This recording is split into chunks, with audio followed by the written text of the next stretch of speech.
Hello and welcome. My name is Shelby Cook, programmer and editor-in-chief at Film East, and today I'm joined by my fellow programmers Neve Brooke, Sarah Lapanova, Will Schofield, and Alex Smith to discuss the BBC miniseries In the Flesh. This segment is part of Film East, a Norwich-based young film programmers group supported by Reel Connections. Just before we get started, a note to say that our conversation today will be on mental illness, and the show In the Flesh itself does contain some upsetting imagery. So before you dive into our discussion or dive into the show itself, please note that there are some upsetting imagery within the show, and it does discuss some sensitive topics.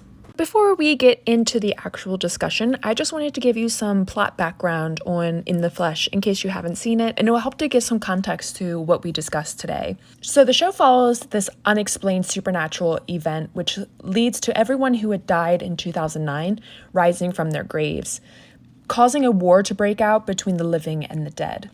In the secluded Yorkshire village of Rorton, which is rumored to be the place of the first risen, a human volunteer army, which they call the HVF, takes up weapons to protect themselves from the flesh-eating zombies, after the government abandons the smaller towns to protect larger cities. Several years into this war, the undead, now known politically by the term partially deceased syndrome sufferers, also abbreviated as PDS sufferers, are sedated and medicated at a specialized facility in Norfolk, ready to assimilate back into human society and return to the life they once lost. So the show itself follows our main character, Kieran Walker, who is a PDS sufferer who returns back to Rorton after ending his own life 4 years earlier. Confronted by both his unfinished business from his past life, as well as these new extreme anti-PDS hatred from the villagers, Kieran is given a second chance to live the life that was tragically cut short. So along with Kieran, there are other PDS sufferers in Rorton that we follow, and that includes Rick Macy, who is the son of the town's most narrow-minded resident, and the HVF leader Bill Macy. And he was also Kieran's closeted lover before dying at war in Afghanistan. So that gives you a little bit of the premise and the background of what In the Flesh is about. And now we're going to lead our discussion onto how the show kind of subverts this idea of the science fiction narrative and really makes it into social commentary and really talking a lot about modern England and life within these small villages up in the north. So do enjoy the rest of our discussion. In the Flesh premiered on BBC Three in 2013. And it was a show that was commissioned by BBC North as part of this sort of decentralization of the BBC, where a lot of the BBC shows are very London-centric and very focused on southern England. And the idea was to bring sort of northern identities and regional equality onto the BBC screen and really have it represent more of Britain than just London.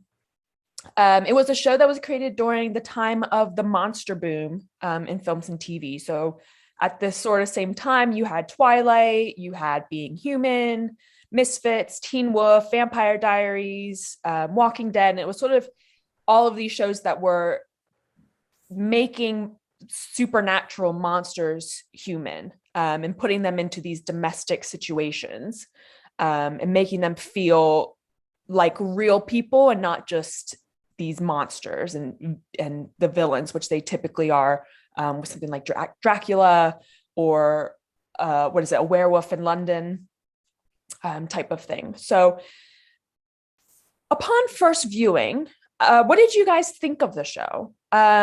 Because I know when I first watched it, so I saw it back in 2013 when it first aired, and I watched it primarily because BBC America would only ever show Doctor Who, Top Gear, or Kitchen Nightmares. And so when there was something else new that was on BBC America, I had to watch it. So I remember thinking when I first watched it, I wasn't into it because I wasn't into all of this like zombie supernatural sci-fi thing. But I think it really exceeded my expectations, and we're still here 10 years later talking about it. So what did everyone else think? I loved it. I hadn't done any research before I started watching it. I just dove right in, and it completely like blew what I was expecting, which was basically a normal run of the mill, like The Walking Dead, you're in the apocalypse, things are going wrong, you've got to get a bat with a nail and try and kill something. And I loved that it was the aftermath, and I loved how normal everything was. It felt so, and I use this word a lot, or this phrase, and I don't really know what it means, but when I say it, it feels right. It felt so English. Yeah. And it felt really warm and familiar and funny because it was so familiar, especially like the mum character, who felt like such a northern woman who was really almost timid and sweet, and I just adored that. It felt like I could step into that world and fit in. I actually remember when it came out, I was an avid BBC Three teenager. Like, Being Human was one of my favorite things, and I remember the ad campaign. Yeah, like his hand kind of came through. Yes. Like when you said, like, I really want to do an episode in the flesh, I just instantly remembered that hand. And I never watched the show. I was too busy watching Sun, Sex and Suspicious Parents to be watching in the flesh. But I watched it, and it was so unexpected how sort of the themes in the show lend themselves to greater themes. I'm sure we'll get into that later on. But because I remember 2013 was so, like you said, Twilight and stuff, but they used the idea of a zombie in such a clever way that I remember watching it being like, oh my God, this is actually pretty good for BBC Three in 2013. I was really invested in it. So thank you for suggesting it. I was really surprised how much I enjoyed it, because I generally don't care for zombie media. I do not find them remotely scary in any capacity, and I feel like a majority of the pleasure is gone at that point. But the first season, they just instantly, the premise, it wasn't about zombies. It was, zombies were, as Neve said, they were very clearly a metaphor for these wider concepts that the creators clearly had in mind. And that's not a new thing. Like Night of the Living Dead, pretty much the first piece of zombie media as we'd probably know it now, was a very blatant allegory for racism. But the way it was handled in the show was so clear, because it wasn't about the zombies lumbering around as horror creatures and monsters and stuff. It was way more about, like you guys said, the rural setting and the characters and the recognizable situations and concepts, and kind of playing around with them and letting the viewer view these concepts through this lens. And it was handled so well. I would say that the second season, in my opinion, was a lot more flawed in that capacity. I feel it struggled to kind of live up, but I'm sure we can discuss that a bit more later. I've got one more thing. It really dawned on me in the first episode rather than the second or third, but I drew a lot of parallels to COVID as well. And I know a zombie apocalypse is much more dramatic than COVID. But it was especially in the scene where they were with the pastor in that big barn, and there was a council representative, and the anger people felt, it really struck me, and brought out how realistic the show felt.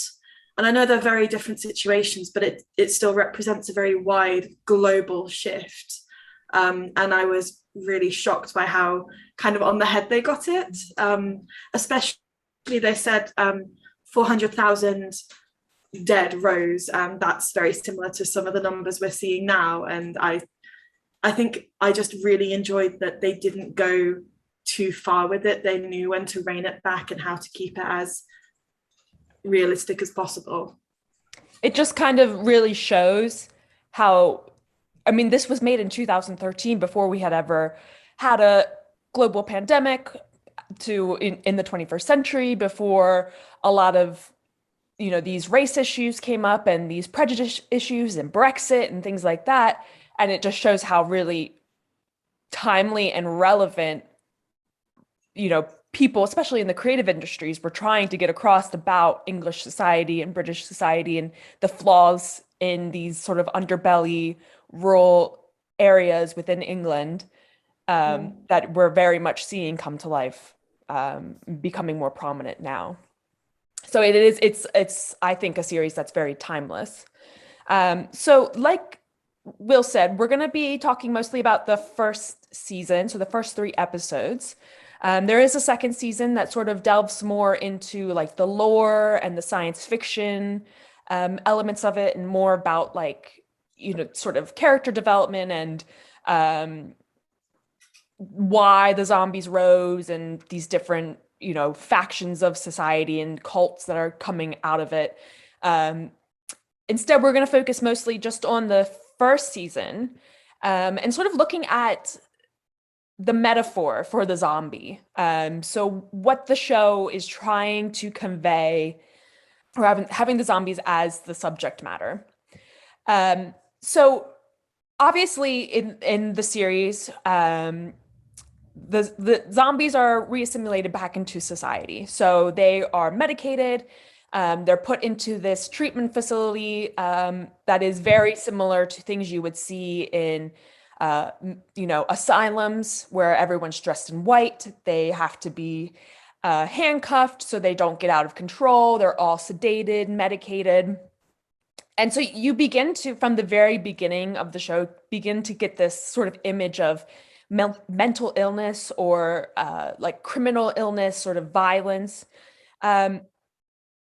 What did people think about that when that first sort of idea of this very medicated state comes into play, and something that you expect it to be a zombie show, a show about zombies and science fiction?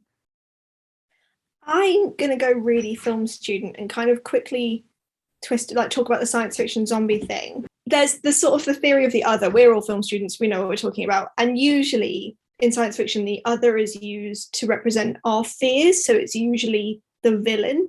But what I found really interesting about In the Flesh is that our protagonist is the other. Mm-hmm. Our fears, and, you know, he can represent a lot of things. Like you said, you know, mental illness or homosexuality. He can represent a lot of different things. And we are viewing that other character's experience of being othered. And it was a really unique perspective to view the show from. And I just think what a fantastic way to twist a trope on its head and use that science fiction zombie narrative to tell such a compelling story. So I think it did it really, really well, using the metaphor of the zombie as so many different things. Yeah, I really agree with that. And I think the way it plays with that and the way it uses flashbacks for Kieran to explore that trope is really interesting, because he holds so much guilt with his flashbacks, and obviously he can only start remembering certain things after he's on medication. And I think it plays really well with the idea of how experienced mental illness can distort your memory, it can distort the way you perceive things, and that kind of journey of him realizing and dealing with a lot of the emotional baggage, the guilt, and not always being completely clear about everything that's going on, because it depends on when he's getting the medication and stuff. That was just done like brilliantly. Well, one thing I find that I'm just thinking about now is you guys have been talking about it from an angle of rehabilitation of like mental illness, and I think there was a brief mention of prison stuff. When I watched it, I was sure it was a very clear metaphor for migrants and refugees coming in, and their townspeople being against that. But hearing your guys talking about it, it makes perfect sense looking at it from these other perspectives. And like in the kind of notes, Shelby has mentioned the idea of it being an HIV metaphor, and that makes complete sense too. And I hadn't really considered how many different angles and perspectives it really works as a metaphor from. You can really kind of view it in any way, which is a really impressive feat, to be honest. If anything, it's kind of like a damning reflection of how many ostracized groups there are. Yeah. And like how many readings you can have just through this one otherness. We've all read different things, and it's such a clever way to do that everyone can have a different experience. Like, how incredible is that? Yeah, and I really like the fact that they didn't try to make them, obviously, like a lot of the time in films or in TV, it's really common for you, if the filmmakers want you to sympathize with someone, they make them like really pretty, they make them adorable. You know, there are certain aesthetics that go into playing with your emotions, so you then in turn empathize with that character. And I really love that they haven't done that with this series. And there's a lot of that unmasking, a lot of that putting their makeup off, seeing black veins, seeing blue come through the makeup on their lips. There's a lot of the kind of quite scary looking eyes, because they look almost broken the way they did. They're not just white, the pupils are kind of melted. And you see a lot of that, and they're like, despite the fact that this person looks different to you, we want you to sympathize with this character. And that's just, yeah, it's incredible. I really appreciated that. Especially with the dressing of Kieran, and I've always thought this, is he just looks so abnormal, even with his makeup on. And I think it's his eyes, because his eyes are so dark. And I don't know if that's just the actor's eyes are just really that brown, or if they put contact lenses in to make it look like he was wearing contact lenses. But there's just something very abnormal about Kieran. And even when he's trying to put forward this facade of being human and, you know, returning to who he was before he came back and not being this other, you can still very much tell that he's not the same as everyone else, because his makeup is very flat. He has no color to his face in terms of like rosiness or you know, different shade, like skin has different shades to it and different lights, and his is just flat. And he has these beating brown eyes that are just like, it just feels very weird and abnormal, and you can just tell that he's trying to be something that he's not. There's that incredible shot when I can't remember if he's punched or something happens, and he loses one of his contacts, and it's the one zombie eye and one brown eye. And it was such an amazing, like, that's what the show's about, you know, trying to be something that you're not, and like how society views it. It was such a cool visual way to show that. It was really fantastic. Yeah, and there's a really interesting discourse in it as well with kind of women, and using Amy, who's such an endearing, funny character. She's a really well fleshed out character, and having her as, you know, the fun one, the quirky one who's like, oh, I'm going au naturel and not wearing makeup. And then towards the end of the first season, where she gets forced to put makeup on by the guy who kind of barges into her house without her consent, and how that's dealt with. And I think the discourse with that in relation to zombies, but also how the society treats women, and how usually, you know, I think like there's so much just packed into there, and it's so, I think there is a lot to unpack in this series, and that's obviously, even in just the first 3 episodes, there's a lot to unpack. And obviously that's not something we're going to be able to get to all today, because we'll be talking for quite a long time. But, you know, it is just, there's a lot of depth to this series. And I think people really underestimated it in terms of, like we all said in the beginning, you know, it's marketed as a zombie show. So you're expecting it to be science fiction zombie. And then you watch it, it just is completely something else. One issue I felt I had with the show is that in a lot of interpretations, you can look at it as, like you say, a commentary on queerness or race or any of these issues. But in the real world, a lot of the hostility towards these groups is completely unfounded and based on stereotypes and prejudice, and just not in reality. But by using zombies as metaphor, suddenly there is a foundation for these prejudices, because these are people who have seen their loved ones attacked and killed and slaughtered by these literal monsters, and spent ages defending themselves, and now suddenly a few months later people are inviting them back into the community, and you can completely understand where their hostility comes from in that respect. And with certain readings like criminality and to an extent mental illness, you can kind of see the parallels. But then with other readings like race and queerness and stuff, it doesn't really gel almost. And that was something that I kind of thought while watching it.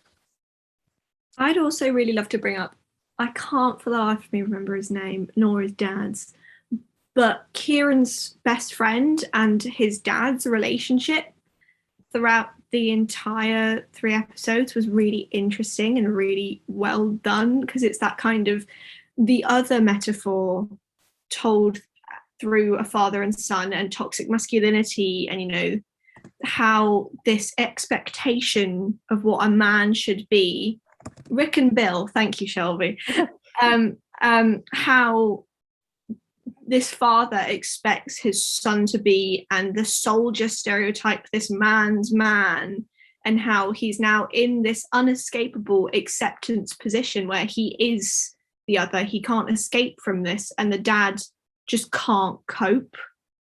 And then ultimately and tragically, the dad murders his own son because he's so unable to accept him as who he is, both as you know, coded as queer and as a zombie.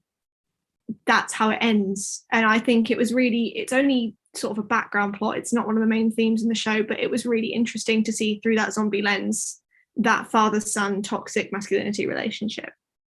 Absolutely. And I think that's the scene that kind of hit me the most, because I wasn't expecting it. Like, I think thinking back on it, obviously there was that foreshadowing and stuff, but I was just enthralled in the story and didn't analyze it. So when it happened, I was genuinely shocked by it, and it really, really upset me, just because he so clearly couldn't cope. And I think what made it so shocking is because you have this kind of, on the other hand, you have Kieran and his dad's relationship, and it's not perfect because it's more English, it's a little bit more reserved, they don't talk about their feelings too much, and that's explored a little bit as well, and so it's not perfect. And there are these weird quirks in the household when Kieran comes back and when he's pretending to eat dinner at the table with them, and it's quite uncomfortable to watch, but it's also not necessarily harmful, and it is quite funny in that, you know, English black humor way.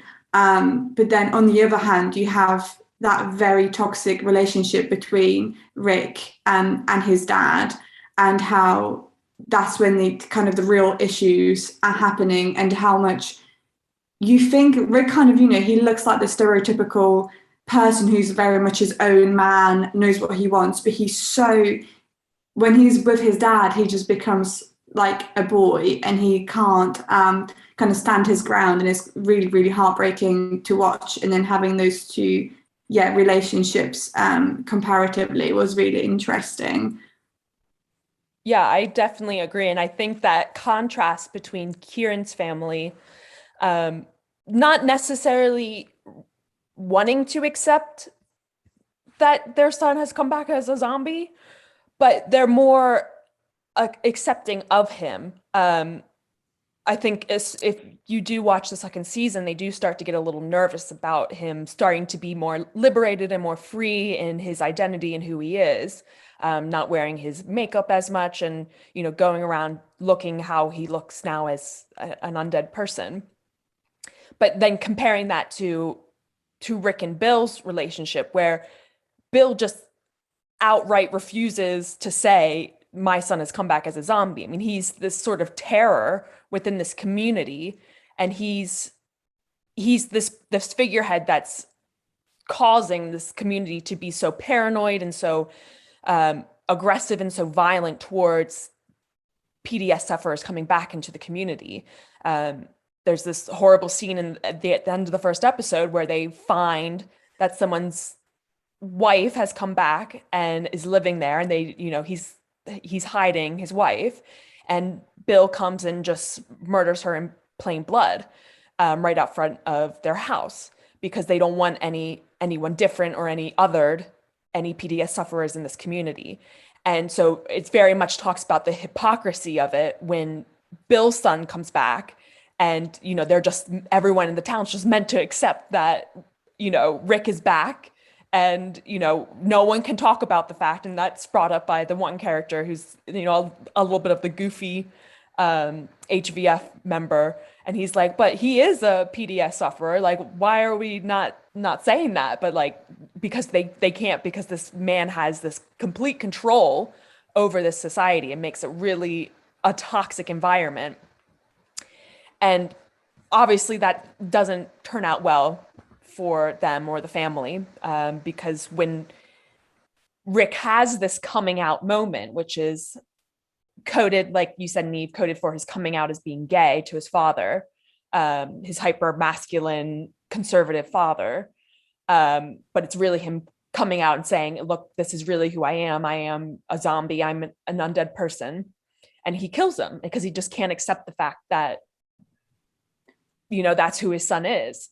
And but the thing is, he doesn't deal with that he doesn't deal with it up front. He doesn't deal with the consequences. The way he deals with it is when his wife comes back and she asks about Rick, he's just like, I don't know what you're talking about. I haven't seen our son in 15 years or whatever, like he says. And it's just so, oh my God, it really got me. It's just so heartbreaking because he doesn't want to be involved in it. He's just in denial about it and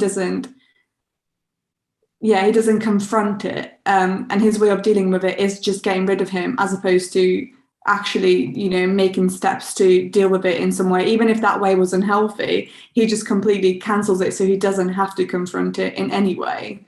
I think the biggest irony is like the language we're using here is monsters and others against, we didn't use this word, but I will, like the normal English people. And they're so afraid of the rotters, they call them, the zombies. But it's actually this dad who is far more of a threat to people's lives than the recovering PDS previously deceased people. And people kind of can't process that because he looks normal. Nothing's changed, even though he probably has been this toxic person the whole time. It's not changed, so it's not a problem because it's still the status quo. Yeah, and I think that's really the core of what the show is trying to get at, is just sticking to the status quo doesn't mean that it's right. And, because you're in this community that is very anti-PDS sufferers, that doesn't make it right to be that way and to buy into that ideology that everyone in your town is spewing. I kind of don't have a fleshed out idea, but I was wondering if anyone had any thoughts on kind of, not the religious element, but the priest who's got a very big voice in the community.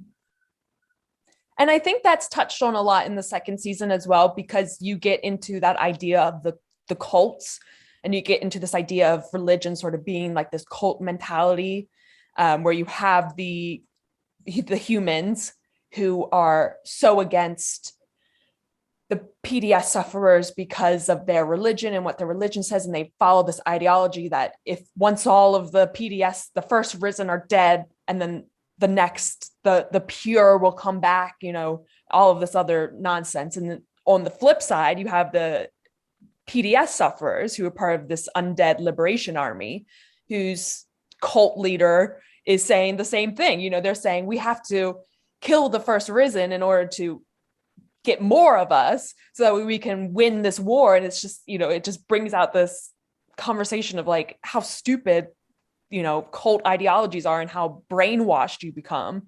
And especially with Kieran, because you have Kieran as this protagonist who's like in the middle of both of this. And he's just like, what is this? Like, what's going on? Like, he's like, I don't agree with either side of what's going on. I have a second chance at life, and I have the ability to control who I am now, that I have a second chance, and I'm going to do what I believe is right.